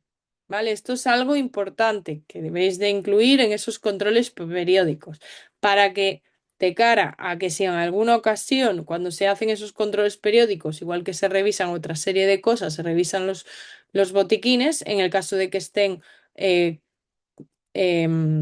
caducados, pues van y se lo solicitáis a la mutua. Colgado y señalizado. Sí, sobre todo señalizado. Debe de estar señalizado con la señal de botiquín, que sabéis que es como una cruz blanca con fondo verde que indica botiquín, ¿vale? Debe de estar señalizado. Y sobre esto vamos a hablar, aparte del botiquín, sobre los locales de primeros auxilios. No sé si habéis oído hablar de esto de los locales de primeros auxilios, o es la primera vez que oís sobre los locales de primeros auxilios, ¿vale? Hay muchas empresas que seguramente ahora cuando os hable de los locales de primeros auxilios diréis, mi empresa tenía que tener un local de primeros auxilios y no lo tiene. El Real Decreto establece que en aquellos sitios, obviamente, que no haya otras atenciones sanitarias, es decir, no haya una asistencia sanitaria en nuestro centro de trabajo y tenga más de 50 trabajadores nuestro centro de trabajo, tenemos que tener un local destinado a esos primeros auxilios, ¿vale? Y otras posibles atenciones sanitarias, alguien se marea, lo que sea, ¿vale? Pues hay que tener un local de primeros auxilios, se determina así, cuando nuestra empresa tenga más de 50 trabajadores. También, en algunos casos, hay que tenerlo cuando el lugar de trabajo, el centro de trabajo, son más de 25 trabajadores, porque lo determina así la autoridad laboral en función de la peligrosidad de la actividad desarrollada y también por las dificultades a veces del acceso a un centro de asistencia médico, ¿vale? ¿Qué tenemos que tener en estos locales de primeros auxilios? Pues al menos en estos locales de primeros auxilios debemos de disponer de un botiquín, de una camilla y una fuente de agua potable. Debe de haber agua potable cerca, ¿vale? Y además, estos locales de primeros auxilios no pueden estar en otro lugar alejado de nuestro centro de trabajo. Debe de estar próximo al puesto de trabajo y de fácil acceso para las camillas, porque igual que nosotros tenemos una camilla y vamos a poner ahí una persona, este local de primeros auxilios va a ser la referencia para si tiene que venir una ambulancia a recoger a un trabajador, ¿vale? Por lo tanto, debe de ser de fácil acceso para para la camilla. Y tanto el material que hemos visto antes, el botiquín, como el local de primeros auxilios debe de señalizarse. ¿Cómo debe de señalizarse? Pues siguiendo lo establecido en las disposiciones mínimas en materia de señalización de seguridad y salud en el trabajo, que es el Real Decreto 485/97, y también hay otras guías técnicas de señalización, ¿vale? Como la NTP 889, 888, etcétera, ¿vale? Pero debe de señalizarse, ¿vale? El tensiómetro siempre está sin pilas o variado, ¿vale? Pero el tensiómetro no está recogido como algo obligatorio, ¿vale? Para tener. Como digo, en el local de primeros auxilios es el botiquín, la camilla y una fuente de agua potable, ¿vale? A menos que por el riesgo a los que estéis expuestos diga otra cosa la, la autoridad laboral o lo que sea, ¿vale? Pero es importante que sepáis que si tenéis algún centro de trabajo, vosotros os encontráis como técnico de prevención en algún centro de trabajo que tenga más de 50 de trabajadores, tenéis que dejar un local. Un local se refiere a simplemente, imaginaos, una sala, ¿vale? Pues esa sala está destinada a ese local de primeros auxilios y tenéis que tener ese botiquín, esa camilla y esa fuente de agua potable y señalizado, ¿vale? Y eso sería vuestro local de primeros auxilios. Pregunta si debe estar calefactado, pero eso ya no porque sea un local de primeros auxilios, sino porque es en el centro de trabajo. Sabéis que tenemos que cumplir lo que establece también el lugares de trabajo, ¿vale? Esa sala debe ser exclusiva o se puede usar para otras tareas. Esa sala debería de ser exclusiva, salvo que sea una sala, por ejemplo, si tenemos asistencia sanitaria médica, va a estar un médico, un enfermero, ya no hay que destinar otro local de primeros auxilios, porque si tenemos asistencia médica en nuestro lugar de trabajo, pues ese ya va a ser donde van a acudir en caso de primeros auxilios, ¿vale?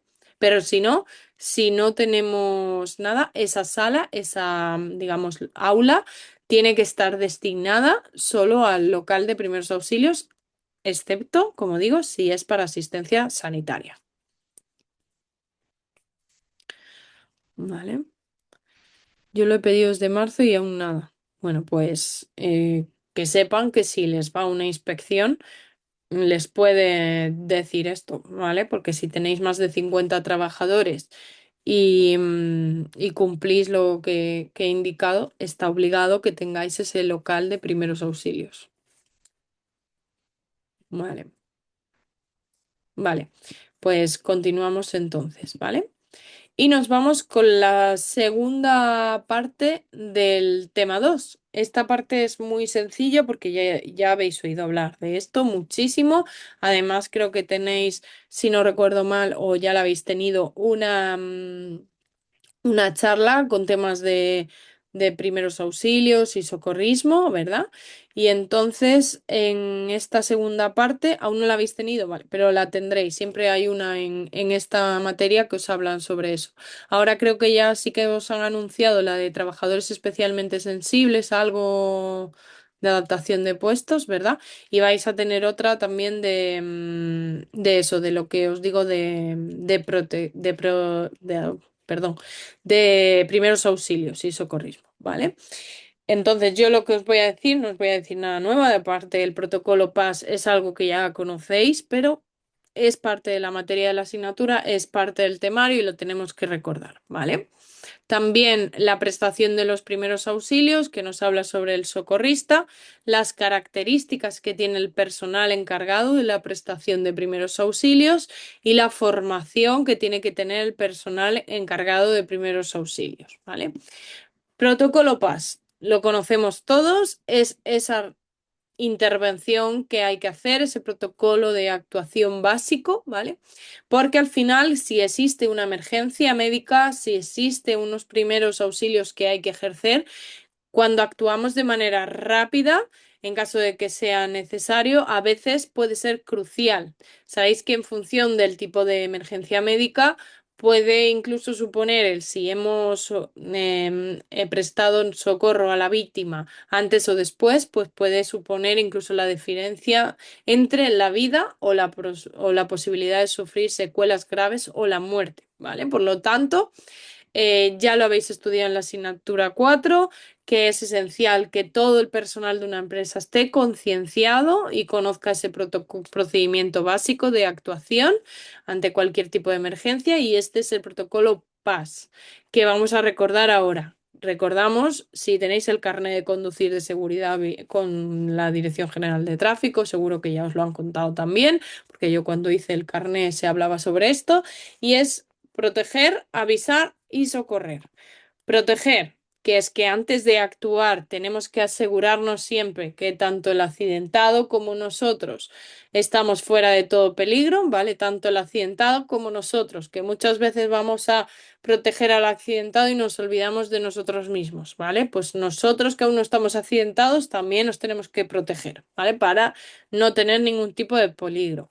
Lo segundo sería la A de avisar, que tenemos que dar aviso a los servicios sanitarios y tenemos que indicar de manera clara, precisa, qué ha ocurrido, cómo ha ocurrido, la gravedad aparente de la situación, cuántas personas están afectadas, cuándo se ha producido y el lugar exacto en el que ha tenido lugar. Al menos esto deberíamos de decírselo cuando damos aviso a esos servicios sanitarios. Y la S de socorrer, que sería lo último, ¿vale? Es una vez hemos protegido y avisado, actuamos sobre las víctimas. Primero, vamos a imponer la calma y el orden en el lugar de accidente, ¿vale? Porque al final, cuando ocurre un accidente, está todo el mundo alterado. Vamos a tener que imponer la calma en el lugar, en orden, en lugar del accidente. Si hay más de una persona accidentada, pues el que parezca más grave primero, ¿vale? De más a menos. Hay que examinar el accidentado y valorar la situación, pues comprobando si está consciente, si respira, si tiene pulso, si tiene hemorragias, alguna hemorragia severa y se evitará en todo lo posible mover al herido de primeras, porque no sabemos si en el movimiento que le hacemos a ese herido lo podemos perjudicar, ¿vale? También se procurará abrigar al accidentado. Vamos a aflojar su ropa esperando la llegada de los equipos de sanitarios. Me pregunta segunda por ese orden. Ahora vamos a ver un vídeo de Cruz Roja que os explica perfectamente todo el protocolo y ahí veis todas las fases, ¿vale? No se le dará bebida ni comida. Debe buscarse cualquier información de tipo médico, también en forma de chapa, tarjeta. En muchas ocasiones hay gente que tiene algún tipo de alergia y viene en la chapa o incluso también del grupo sanguíneo, ¿vale? En el supuesto de que el causante sea un producto químico, ¿qué vamos a tener que buscar? Y esto os va a sonar. Los datos de ese producto, ¿dónde van a venir? En la ficha de datos de seguridad o en el etiquetado del producto químico que ha utilizado. Y además se contactará con el Servicio de Información Toxicológica. Vimos que dentro de esa ficha de datos de seguridad, no sé si recordáis, venía el contacto de la empresa en caso de emergencia, ¿verdad? Pues para esto lo vamos a utilizar. Por eso es importante que conozcamos dónde están esas fichas de datos de seguridad, cómo es el etiquetado de los productos químicos, ¿vale? Y se deben de seguir todas las instrucciones que se nos facilite, ¿vale? ¿Y cómo es el socorrista? Pues al final el socorrista no podemos pensar en el socorrista cuando hablamos de socorrista en prevención de riesgos laborales, de esa persona de la piscina simplemente, ¿vale? Vamos a hablar de socorrista de esa persona que está en nuestro lugar de trabajo, en nuestro centro de trabajo, que está encargado de la prestación de primeros auxilios, ¿vale? Sea de lo que sea en nuestro lugar de trabajo en función de los riesgos. Por lo tanto, ¿cuáles son las características de ese personal encargado de la prestación de primeros auxilios, de esos socorristas que vamos a nombrar en nuestros lugares de trabajo? Lo primero, debe de ser personal voluntario. No puedo llegar yo e imponer a una persona, tú vas a ser personal de primeros auxilios. No, tendré que hablar con esa persona y indicarle, he pensado en ti para ser personal de primeros auxilios. ¿Qué te parece? ¿Quieres colaborar? No, porque debe de ser personal voluntario para que al final esa participación cuente y mucho más cuando hablamos de primeros auxilios. Si no es personal voluntario y está obligado, no van a hacerlo, ¿vale? En mayor medida. Entonces tiene que ser personal voluntario. Tenemos que haberle formado y capacitado, ¿vale? Para contar esos primeros auxilios. Tendrán que hacer un curso de primeros auxilios, al menos el básico, para lo referente a las primeras emergencias básicas que pueda realizar. Y luego, periódicamente, cursos de reciclaje y actualización de esa formación, ¿vale? ¿Qué formación tiene que tener este personal, estos socorristas dentro de la empresa? Pues lo primero, una formación básica, ¿vale? Esa formación básica es la que os digo, formación básica en primeros auxilios, para prepararlo para emergencias médicas como una pérdida de conocimiento, como una parada cardiorrespiratoria, como una obstrucción de las vías respiratorias, hemorragias o shock.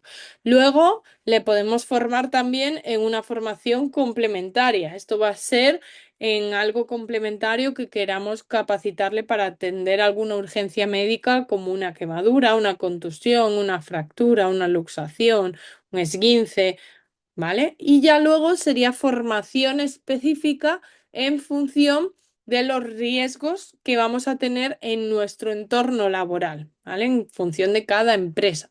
Pues, por ejemplo, puede ser una formación para el auxilio de accidentados en ambientes tóxicos, peligrosos, accidentes graves, etcétera, ¿vale? Pero al menos que es lo que hacen todas las empresas, nos tenemos que quedar al menos con esta primera formación básica para el personal encargado en primeros auxilios, ¿vale? Y ahora, antes de continuar, voy a poneros el vídeo que os decía, antes de seguir, ¿vale? Que no sé qué me ha pasado. Se me ha, se me ha ido el vídeo de... Os lo voy a buscar. Un segundo. El que os decía de Cruz Roja, ¿vale? Yo os lo pongo un minuto.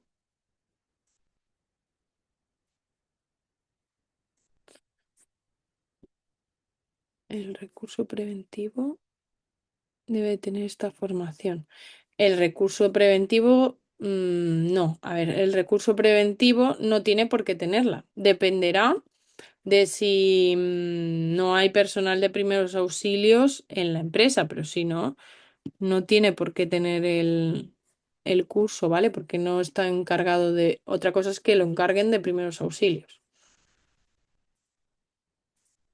Perdona que estoy buscando esto. Por poneros el... Aunque ya os digo que os van a dar una charla solo sobre primeros auxilios, pero bueno, yo lo tenía aquí preparado y me gustaría enseñaros.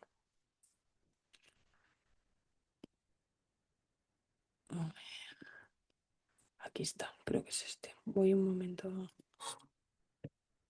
No. Aquí. Este sí.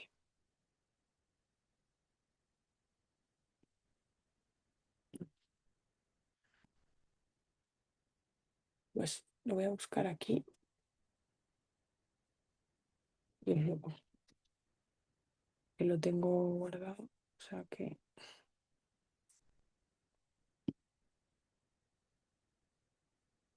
Es este. Creo recordar.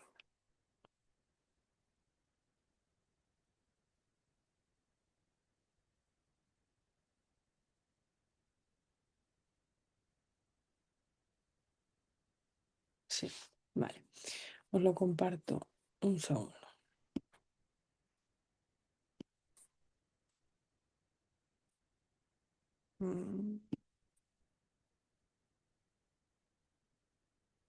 Yo creo que ya lo debéis de estar viendo.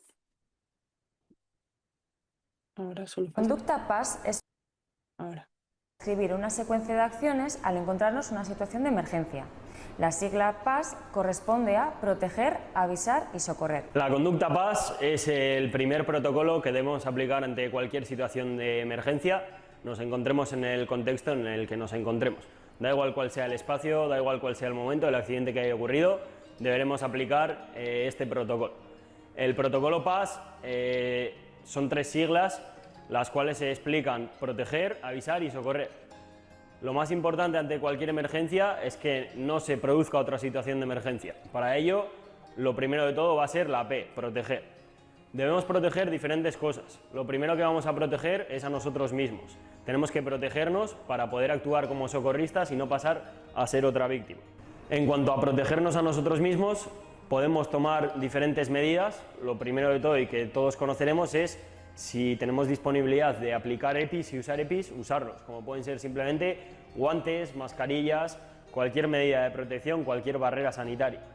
Nos protegeremos analizando el escenario, viendo que no haya ningún factor, que no haya ningún elemento que pueda provocarnos a nosotros un accidente. Por ejemplo, entrar en un aula, ver que hay una lámpara colgando y unos cables chispeando, por ejemplo, pues antes de nosotros entrar en ese sitio, deberemos tomar la medida de seguridad que nos parezca correspondiente, como llamar al conserje del sitio y que corte la luz, o buscar el cuadro eléctrico para cortar nosotros mismos la luz. Lo segundo que vamos a proteger es el entorno. El accidente que ya ha ocurrido no lo podemos evitar, pero si existe cualquier motivo por el que se pueda provocar otro accidente, primero tenemos que evitar eso. Primero que no se repita otro accidente o no haya otra víctima. Y lo último que vamos a proteger va a ser a la víctima. Es lo último, lo explicamos como primero, segundo y tercero, pero al final todo va a ser simultáneo, porque cuando nos protegemos a nosotros mismos también estamos protegiendo al entorno y vamos a estar protegiendo a la víctima. Una vez está la escena protegida, vamos a pasar a avisar. Avisar es muy importante, porque no cualquier persona puede ayudarnos con unos primeros auxilios avanzados, pero cualquier persona va a poder ir a buscar ayuda, va a poder hacer cualquier cosa para poder mejorar esa situación. Para avisar es importante conocer sobre todo el número de emergencias en toda la Comunidad Europea, que va a ser el 112. Cuando llamamos al 112, aquí estamos llamando al Centro Coordinador de Emergencias. Cuando llamamos al Centro Coordinador de Emergencias, normalmente la persona que nos atiende va a ser un técnico en emergencias sanitarias que va a hacer un triaje sobre la emergencia sobre la que estamos llevando nosotros. Nosotros vamos a dar diferentes datos, pero tenemos que tener en cuenta qué datos dar. Lo primero de todo y más importante va a ser decir dónde estamos, ya que si damos muchos detalles sobre la emergencia, pero no decimos dónde estamos, no van a ser capaces de localizar esa emergencia y de ubicarnos. Con lo cual, lo primero sería presentarnos y ubicarnos, decir dónde estamos. Lo siguiente ya va a ser empezar a decir cuál es la situación de emergencia, el número de víctimas que tenemos, si conocemos qué le ha pasado y cuál es su estado, para lo que haremos una posterior valoración primaria. El otro recurso que tendríamos para pedir ayuda es cualquier persona que tengamos alrededor. Cualquier persona, como hemos dicho antes, no va a saber aplicar unos primeros auxilios avanzados, pero sí que va a saber ir en busca de otra ayuda o ser esa persona encargada de llamar al 112. Una vez hemos protegido y hemos avisado, vamos a empezar a socorrer a esa persona o a esas personas, depende el número de víctimas que haya. Para socorrer a esas personas deberemos empezar con la valoración primaria.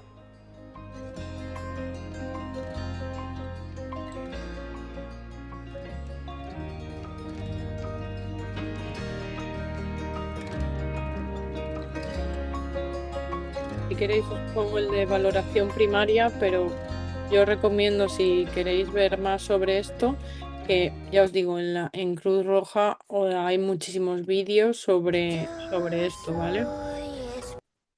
Hay muchísimos vídeos sobre todo lo relacionado con los primeros auxilios básicos. Aquí hay un vídeo de valoración, que es la segunda parte La de... valoración primaria, también conocida como ABC, es un paso fundamental en la atención de una emergencia en primeros auxilios. Se basa en la evaluación de 3 aspectos vitales para determinar la prioridad de atención y asegurar la supervivencia. Después de haber aplicado el protocolo PAS, habernos protegido, asegurado la zona, haber avisado a los servicios de emergencia, empezamos a socorrer. Para socorrer a cualquier víctima, lo primero que deberemos hacer es una valoración primaria. Esta valoración primaria nos va a permitir asegurar las constantes vitales, las funciones vitales básicas de esa persona. Una vez hayamos hecho la valoración primaria, empezaremos a aplicar esos primeros auxilios. La valoración primaria consta de 2 partes. La primera va a ser el nivel de consciencia. El nivel de consciencia se valora mediante la escala AVDN, que quiere decir alerta, verbal, doloroso, nulo.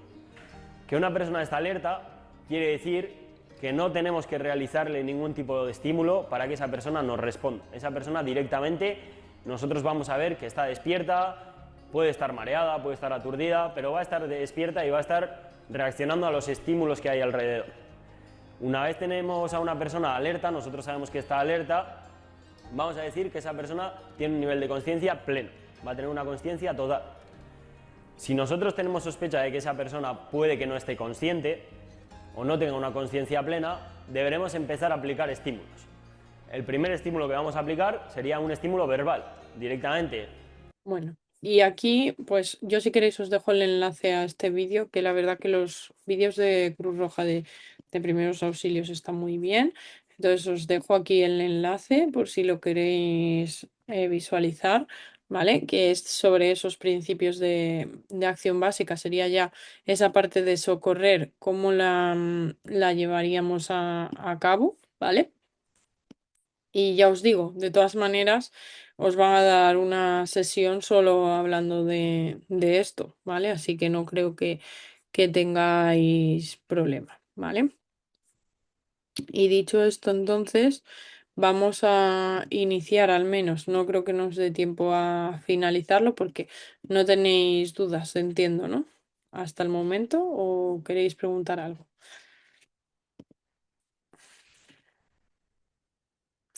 ¿Cuándo es obligatorio el desfibrilador? Muy buena pregunta. Pues el desfibrilador es obligatorio en función del tipo de trabajo que se realiza, ¿vale?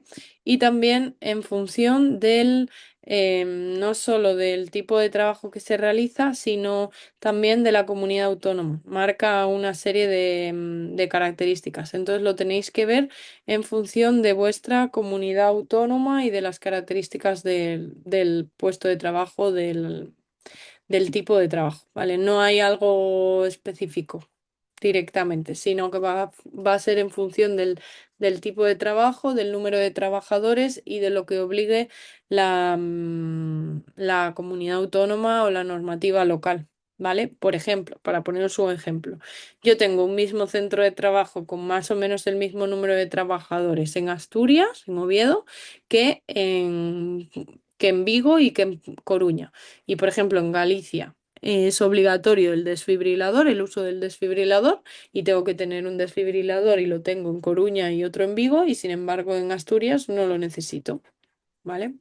Por eso os digo que eso lo marca la normativa, en muchos casos incluso autonómica, ¿vale? ¿Alguna duda más? Pero si estáis interesados en esto del DESA, Juan Ignacio, yo creo que tengo algún resumen sobre esto, te lo puedo pasar, ¿vale? Si es por algo que necesitas, ¿vale? En Castilla-La Mancha, ¿vale? Pues lo reviso y te digo, ¿vale? Y lo de la reposición de material por la mutua, ¿dónde lo establece? ¿Dónde lo establece? ¿Lo qué? Perdón, Pablo. A ver, no es no es como la ley, es simplemente que digamos que el botiquín de primeros auxilios son para auxilios al final para accidentes o emergencias que puedan suceder en nuestro entorno laboral. Y sabes que los accidentes de trabajo y las enfermedades las tiene que llevar la mutua de la empresa, la que tenga contratada. Por lo tanto, la dotación de estos primeros auxilios tiene que ser por parte de la mutua, ¿vale? Es obligatorio. Y la reposición también de ese material. Entonces tú cuando firmas un acuerdo con la mutua está incluida el material de primeros auxilios y la reposición. Y normalmente no suele haber problema con esto.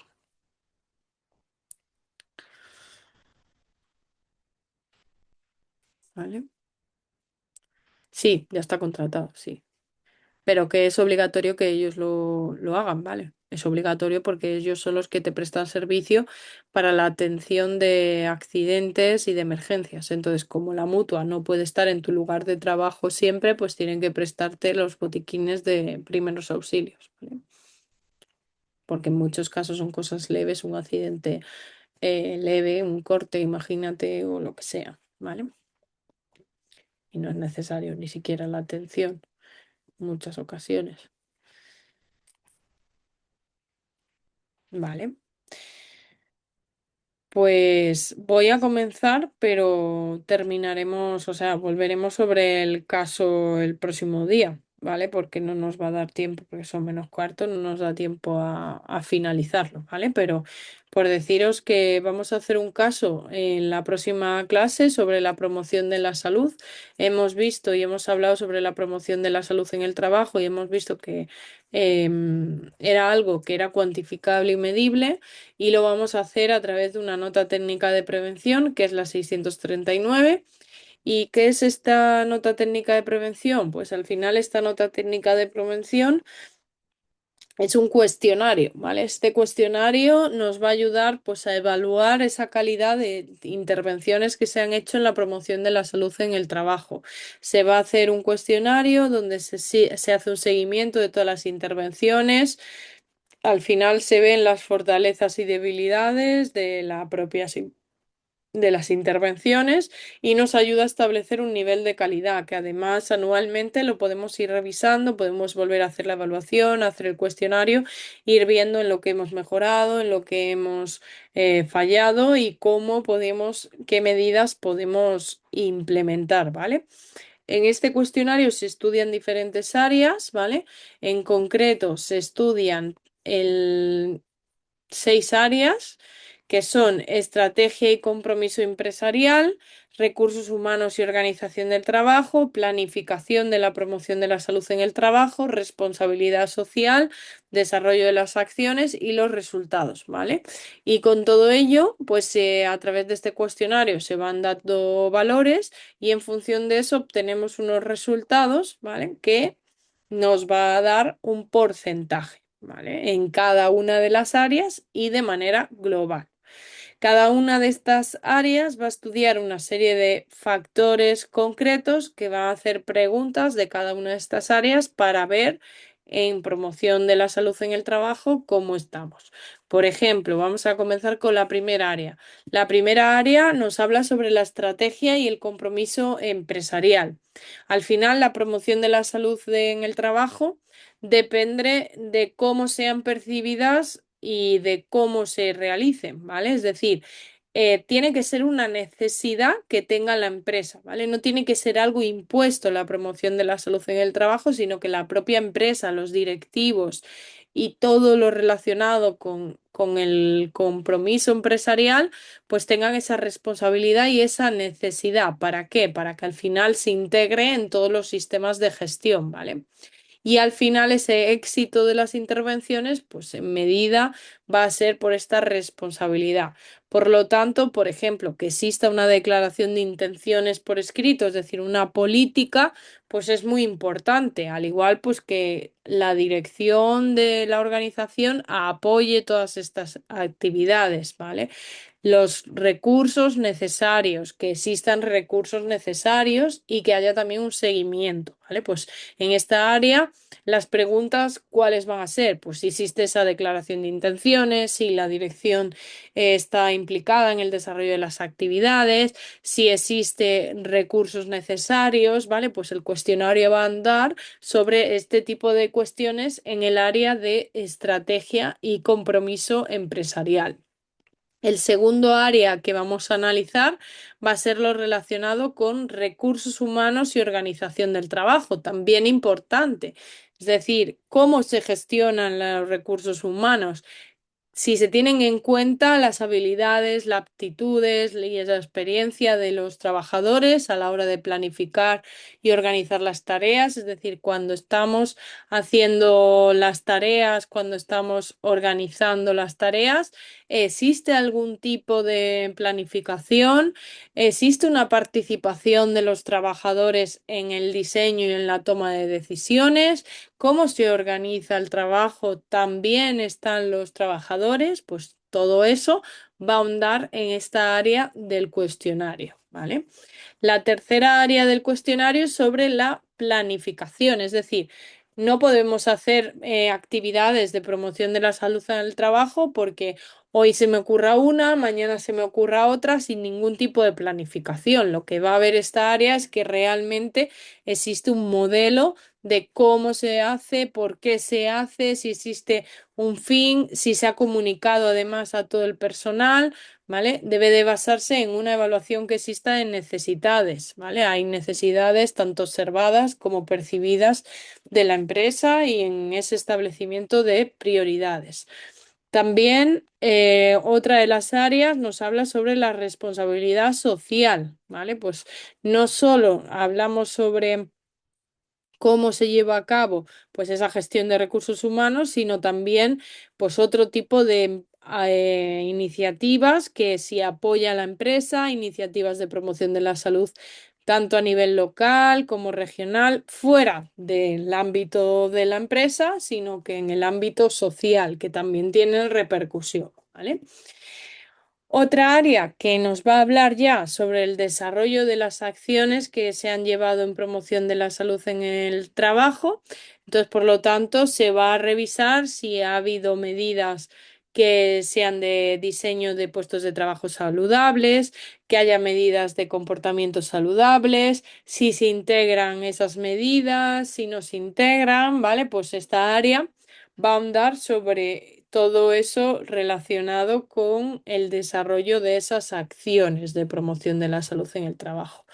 Y por último, la última área ya habla sobre los resultados, ¿vale? Es decir, hemos hecho acciones de promoción de la salud en el trabajo, pues vamos a ver cuáles han sido los resultados. Vamos a tener indicadores, vamos a tener que ver cuál ha sido la satisfacción de los clientes, de los trabajadores con sus condiciones de trabajo, la tasa de absentismo siniestralidad si ha decrecido o no, el grado de participación, la motivación, ¿vale? Estos son algunos de los ejemplos que se ven en los resultados de la promoción de la salud en el trabajo. Y entonces, con todas estas áreas, se lleva a cabo este cuestionario que consta de un total de 27 preguntas que se van a ir contestando y se obtiene una puntuación final, ¿vale? Por lo tanto, en función de cada una de las preguntas, hay que hacerlo en función de una categoría, ¿vale? Que va entre la A y la D, cuando A es el mejor valor de el peor. A es que quiere decir que eso que te están preguntando, imaginaos que es, hay una política sobre esto desarrollada.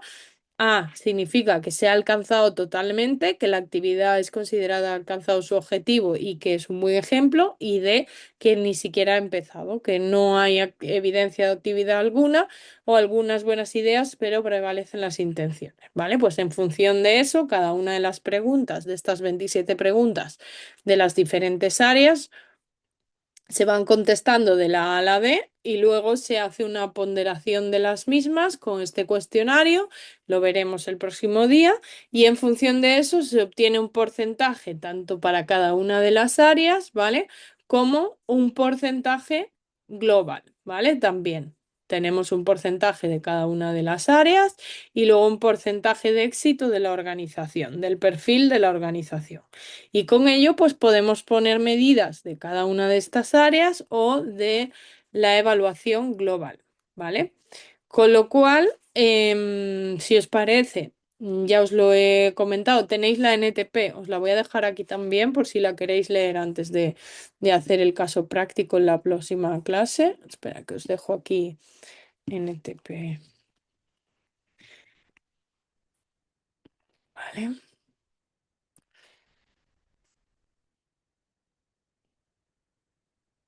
Aquí está. Evaluación. No sé si me la deja compartir así. No, aquí. Ahora sí. Ahí va. ¿Vale? Y entonces esta NTP, pues os habla, pues como os digo, es esa herramienta, ese cuestionario, ¿vale? Os lo voy a compartir ahora un momento en pantalla para que lo veáis, pero es ese cuestionario para la evaluación de la calidad de la promoción de la salud en el trabajo, ¿vale? Os hace una pequeña introducción y directamente tenéis aquí esta herramienta, este cuestionario que podéis emplear, tenéis aquí las 6 áreas que lo veremos y la categoría de la puntuación y con eso hacemos una valoración, resultados globales y parciales, ¿vale? Y entonces esto es una herramienta que es interesante, ¿vale? Por si la queréis utilizar. Y luego también, nada, lo dicho, si necesitáis algo más sobre la promoción, deciros que existe alguna, os lo he dicho antes en la parte teórica, pero que existe alguna normativa, alguna certificación norma ISO que también os podéis certificar a la empresa en todo lo relacionado con la promoción de la salud en el trabajo, que también son interesantes. Y la próxima clase lo que haremos será hacer este caso práctico, ¿vale? Para que veáis pues cómo podemos evaluar esta calidad de promoción de la salud en el trabajo y cómo lo podemos comparar unos años con otros, los valores y los resultados que nos da y qué medidas podemos implementar, ¿vale? Así que nada, si no tenéis dudas ni preguntas, si os parece, pues lo dejamos aquí.